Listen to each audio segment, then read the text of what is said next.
So look, if you want to grow your wealth, your income, and increase the amount of time off, then these are the shortcuts that can help.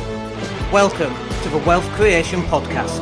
And welcome, it's Dan. Hope you're well today. Welcome to Marketing Sales Show. Today we're going to talk about the right combination of marketing to have an instant impact. And this came from a conversation I had on Monday, I think it was Monday. I was off to pick up the wife's parents from the airport, and we had a strategy session, and it was with a client who's not doing any marketing, and it's kind of like a brand new business. It happened to be serviced accommodation, as it happens.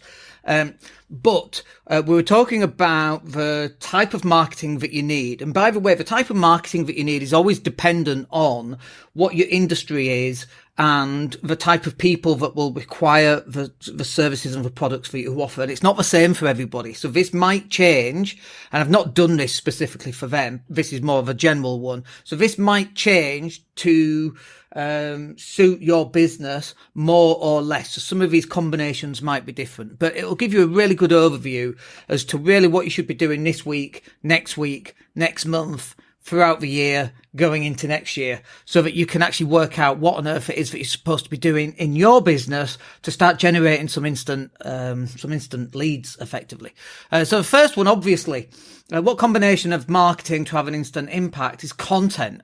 And the important bit here on content is that content goes out to people who already know you. Okay. And also it's about building credibility. So it's those two things specifically, really. It goes out to people who already know you, and it goes to building credibility. Because if you're running paid adverts and they go to your Facebook page and then they click on your Facebook page and they go through your page and you've got zero content, or you've got a picture of a cat from 4 years ago, or, even 6 months ago, then obviously they're going to be questioning, are you even still in existence? And so you've almost instantly lost credibility.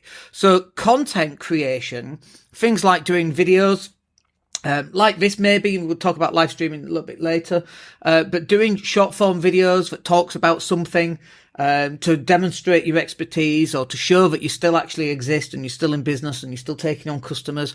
We just sent, a Section 21 request to evict a tenant to my, solicitor who deals with evictions, only to receive an email saying we've now closed. And I'm like, oh, okay. It does happen. Obviously, it does happen. I think he's retiring, quite frankly, and well done for them to make that decision.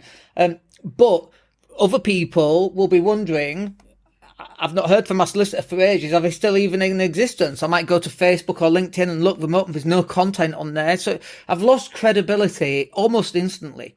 And so, let's talk about paid ads, because this kind of ties into content as well, in a kind of weird way. So if you are running some paid ads, and we'd always advise you running some paid ads. I like running paid ads. I think it's a good way forward, and it's going to be Facebook or Google basically is the two ones. I know you can run paid on LinkedIn, very expensive, £1.50 a click compared to maybe 30, 40, 50 pence on Facebook. And sometimes we were getting 12 pence clicks on Google for a different client just last week. So it just depends. You can use LinkedIn, but really we're going to talk about Facebook ads and Google ads.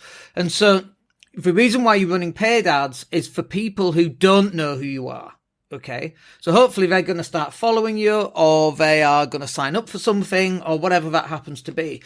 But then the content will then come in, because now they know you, now they're starting to follow you, now they're keeping a beady little eye on you. But if you've got no content going out on a regular basis, you've got no touch points other than the paid ads. It's a very expensive way of doing it. So your content is for people who already know you, and your paid ads are for people who don't already know you, who then get to know you, who then get reinforced credibility through the content. That's how that works. That's why a combination of both of these things is absolutely vital. So in terms of percentages, content, really, you're talking about 35% of all marketing should be content. That's video creation, it's images, it's long form copy, it's sending out, writing something with a couple of hundred words and posting that across all your social media channels. And then paid ads would also be about 35%. We're going to put those side by side at the same amount. Obviously, it might be different depending on your business and depending on who you are and what you're doing and where you are in a sales cycle and how long have you been in business. Are you brand new or have you already got a customer base? Like if you've got a customer base, your content might be more 50%, and you can drop your paid ads to 5 or 10%, whatever that's going to be. But you do need those two to be the most, like, both in terms of time spent and money spent should be on content and paid ads. Next one then is email. We did a podcast, I think yesterday or the day before, we're talking about email not being dead, and it's totally not dead. Email, even at 10% open rates, that's still really good compared to content that's getting less than 7% visibility with people who already know you. So, email, as long as your subject line will catch them, still has space in your marketing arsenal. Now, there's a couple of things I've missed out on this. Offline advertising, obviously we've missed out. Things like leaflets are really good, again, depending on your business. But if you're a plumber, you should be dropping leaflets. If you're a property sourcer, you should be, dropping leaflets.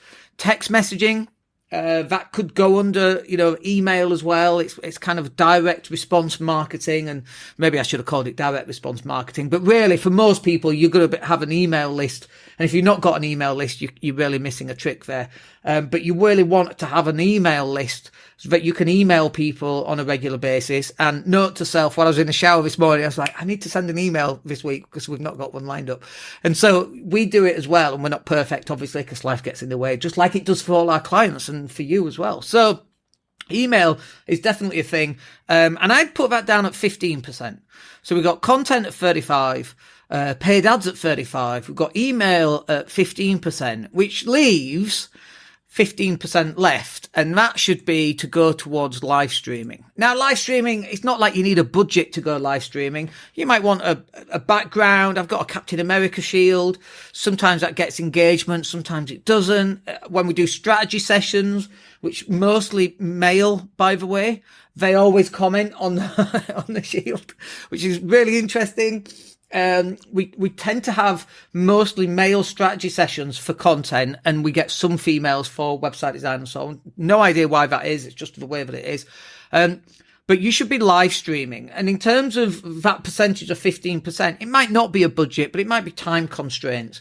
The amount of time that you're spending on marketing, 35% should be on content, 35% should be on paid ads, 15% should be on email, and the other 15% should be on live streaming. Now, obviously, we've got clients that pay us to do all of that for them, in which case that frees up a hell of a lot of time. I still have to do a little bit of content, and usually we have an interview with them, and then with our professional interviewer, and we record that and then pull out little short videos, and there's a whole bunch of content. Really, really easy, really quick thing to do. Works very, very well for the client in terms of building credibility. But live streaming has to be in your marketing arsenal. It has to be something that you've got to think about going live about, because you've got an opportunity here to demonstrate expertise. And I know why people don't do it, but a couple of reasons. They don't like how they look. They don't like how they sound. They think no one's going to watch. Nobody's watching. Nobody's watching my live streams, by the way. Just put it out there. Nobody watches my live streams. But what they do is they download the podcast and listen to the podcast that we create from the live stream.